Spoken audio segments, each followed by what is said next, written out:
Halkani waa Gaacar Media Tube. Dhageystayaasheena iyo daawadayaasheena sharafta mudan ku soo dhawaada barnaamijka wixii cusub ee Gaacar Media Tube. Barnaamijka wixii cusub ee Gaacar Media Tube waxaan idinkugu soo gudbin doonaa ruushka oo soo saaray ay robot ah. Inta aanan u gadagalin warbixintaasi oo dhammaystiran, dhageystayaasheena iyo daawadayaasheena sharafta badan, fadlan follow iyo subscribe saara channelka iyo page-ka Gaacar Media Tube ee aan ku kala leenahay Facebook iyo YouTube-ka. Mahadsanidin, ku soo dhawaada warbixin. Ruushka oo soo saaray ay robot ah oo ridaya hubka noocyadiisa kala duwan. Sida warbaahinada kala duwan ee baraha bulshada ee laga leeyahay Ruushka ay sheegeen, dowladda Ruushka ayaa soo saartay aaladda robotka ah kaasoo ridaya hubka noocyadiisa kala duwan. Aygan robotka ayaa lagu soo bandhigay shirka difaaca Ruushka iyo farsamada ee bilaabmay maalintii Isniinta, taariikh 15 bishii 8, 2022. Shirkan ayaa soo idlaan doona maalinta Sabtida ee 21 bishii 8, 2022.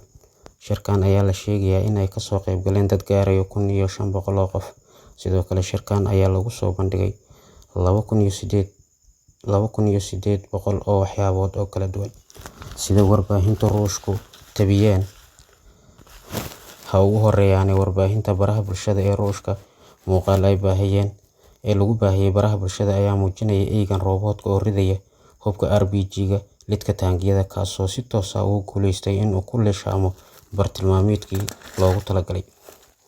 Falanqeeyaasha arrimaha difaaca ayaa sheegaya in aygan robotka uu halis badan yahay, argagaxna gelin karo bani'aadamka.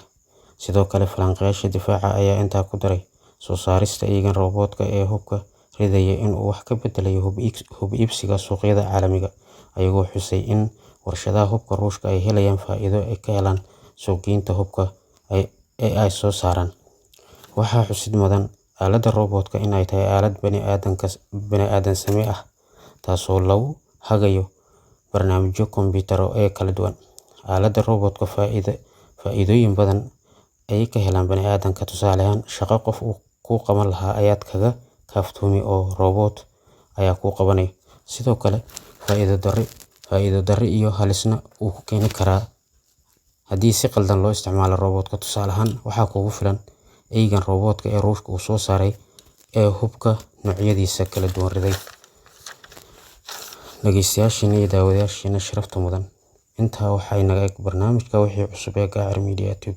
Barnaamijkan xiga intaan ku kulmi doono, nabadiina.